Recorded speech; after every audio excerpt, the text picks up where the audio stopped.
नमस्कार बच्चों, कैसे हो आप सब। उम्मीद करता हूं कि आप सब बहुत अच्छे होंगे और आपकी पढ़ाई भी उतनी ही अच्छी चल रही होगी। तो चलिए शुरू करते हैं आज की वर्कशीट। और आज की वर्कशीट है क्लास 7 के एसएसटी की वर्कशीट नंबर 24। बच्चों, आज हम लोग मुगल साम्राज्य के बारे में जानेंगे। मुगल साम्राज्य आपने जाना है कि इसकी शुरुआत बाबर से होती है। बाबर मुगल साम्राज्य का सबसे पहला राजा था और उसने इसकी स्थापना 1526 ईस्वी में इब्राहिम लोदी को हराकर की थी। बाबर के बाद हमने हुमायूं को पढ़ा और हुमायूं के बाद अब हम लोग आज अकबर को पढ़ने जा रहे हैं। मुगल साम्राज्य में अकबर बहुत ही प्रसिद्ध राजा था और लोकप्रिय भी हुआ था। उसकी कुछ ऐसी नीतियां थी कि वह कुछ चर्चित और अपने प्रशासनिक क्षेत्र में लोकप्रिय राजा था।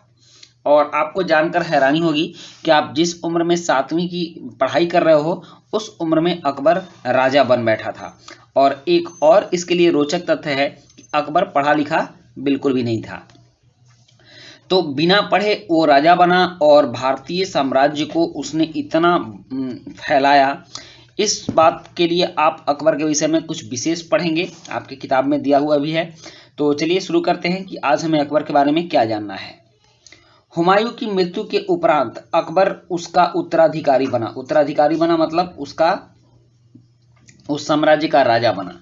जब वह राजा बना उसकी आयु मात्र 13 वर्ष थी। तो समझ में आ गया कि आपकी आयु के बराबर ही उसकी आयु रही होगी और इसी आयु में वह राजा बना। जब उसकी आयु 13 वर्ष थी तो उसके साथ एक उसका संरक्षक भी था जिसका नाम था बैरम खां। बैरम खां उसका संरक्षक था एवं मुगल साम्राज्य के विस्तार एवं सुदृढ़ीकरण में उसकी सहायता की। और उसके बचपन के दिनों में बैरम खां ने बहुत सहायता की और उसी ने अकबर के साथ मिलकर मुगल साम्राज्य को सुदृढ़ किया, मजबूत बनाया और दूसरे क्षेत्रों में भी प्रसार किया, फैलाया।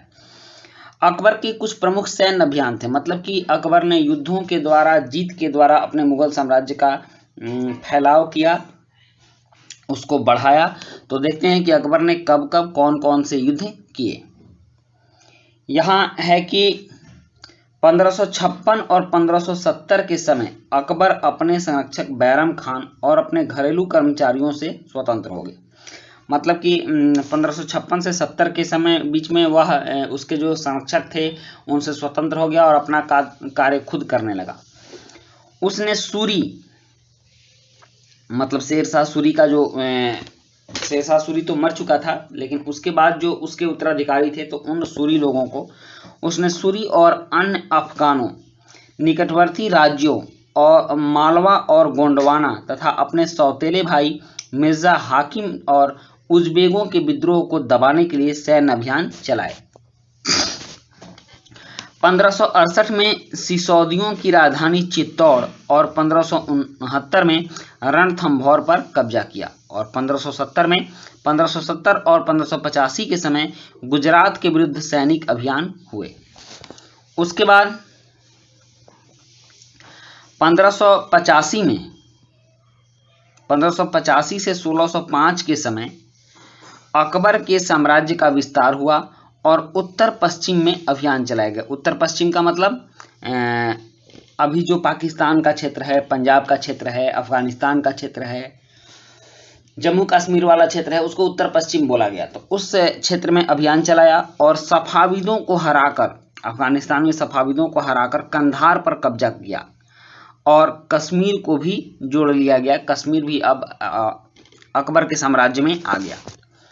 इसके बाद मिर्जा हाकिम की मृत्यु के पश्चात काबुल को भी उसने अपने राज्य में मिला लिया और दक्कन में, दक्कन मतलब भारत के दक्षिणी भाग, दक्कन का क्षेत्र आप लोग जानते हैं, भारत के दक्षिणी भाग को दक्कन कहते हैं। तो दक्कन में अभियानों की शुरुआत हुई। बरार, खानदेश और अहमदनगर के कुछ हिस्सों को भी राज्य में मिला लिया गया। तो इस तरह से अपने सैन्य अभियानों के द्वारा उसने अपने साम्राज्य का विस्तार किया। और अब उसकी प्रशासनिक नीति है। अकबर की प्रशासनिक नीति, उसका प्रशासन कैसे चलता था, उसका शासन कैसे चलता था, इतने बड़े साम्राज्य को कैसे संभालता था, इसको देखते हैं। अबुल फजल द्वारा रचित अकबरनामा से अकबर के प्रशासन संबंधी जानकारी प्राप्त होती है। अकबरनामा एक ग्रंथ है जिसकी रचना अबुल फजल ने की थी। तो उससे जानकारी प्राप्त होती है कि किस तरह से अकबर ने इन सभी कार्यों को किया। साम्राज्य कई सूबों में बटा हुआ था। सूबों के प्रशासक सूबेदार कहलाते थे, जो राजनीतिक तथा सैनिक दोनों प्रकार की जिम्मेदारी निभाते थे। प्रत्येक प्रांत में एक वित्तीय अधिकारी होता है, जो दीवान कहलाता था। और प्रत्येक प्रांत में फाइनेंशियल वर्क करने के लिए जितना अकाउंट वर्क होता है, आप उसको समझ लीजिए, उसको वित्तीय वर्क कहा जाता है। तो उसके लिए एक अधिकारी होता था, जो दीवान कहलाता था। प्रशासन में सहायक अन्य अधिकारी भी थे, जैसे बख्शी, जो सैनिक के वेतन का अधिकारी होता था। सदर, यह धार्मिक एवं धर्मार्थ किए जाने वाले कार्यों का मंत्री था। फौजदार, सेनानायक, और कोतवाल नगर का पुलिस अधिकारी था। इसके बाद धार्मिक नीति। धार्मिक नीति, अकबर की धार्मिक नीति भी काफी प्रचलित थी और उसने एक नया धर्म चलाया था, दीन इलाही। और उस धर्म में उसने सारे धर्मों की अच्छाइयों को रखा था, जिससे कि वह भी काफी पॉपुलर हुआ था। अकबर ने सुलह कुल की नीति का आरंभ किया और सहिष्णुता मतलब सहनशीलता की यह धारणा अपने अनुयायियों, मानने वालों के मध्य भेदभाव नहीं करती। उसका कहना था कि जो लोग भी इस धर्म को मानेगा उसके साथ किसी भी तरह का भेदभाव नहीं किया जाएगा। इसका केंद्र बिंदु थी नीति शास्त्र की एक व्यवस्था, जो सर्वत्र लागू की जा सकती थी, जिसमें केवल सच्चाई, न्याय और शांति पर बल था। तो इस तरह की उसकी धार्मिक नीति थी।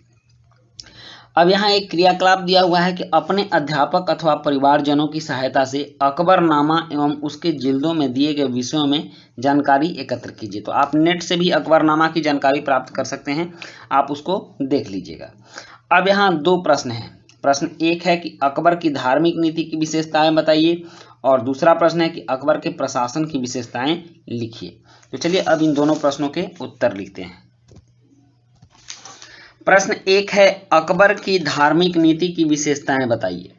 तो आपने देखा था कि किस तरह से उसने सुलह कुल की नीति अपनाया था। तो उत्तर में लिखिएगा कि अकबर ने सुलह कुल की नीति का आरंभ किया। उसने अपने अनुयायियों के मध्य भेदभाव नहीं किया। उसकी धार्मिक व्यवस्था सच्चाई, न्याय और शांति पर आधारित थी। इस तरह से पहले प्रश्न का उत्तर हो गया। और दूसरा प्रश्न है, अकबर के प्रशासन की विशेषताएं लिखिए। तो अकबर का प्रशासन उस समय बहुत बड़ा हो चुका था। आपने देखा है कि किस तरह से वह अफगानिस्तान तक उसने शासन किया और दक्षिण में दक्कन तक भी आया, और उसके अहमदनगर, बरार, इन सभी क्षेत्रों में भी अपने प्रशासन का विस्तार किया। और आगे आप देखेंगे तो पूरब साइड में बिहार, बंगाल में भी उसने अपना प्रशासन फैलाया था।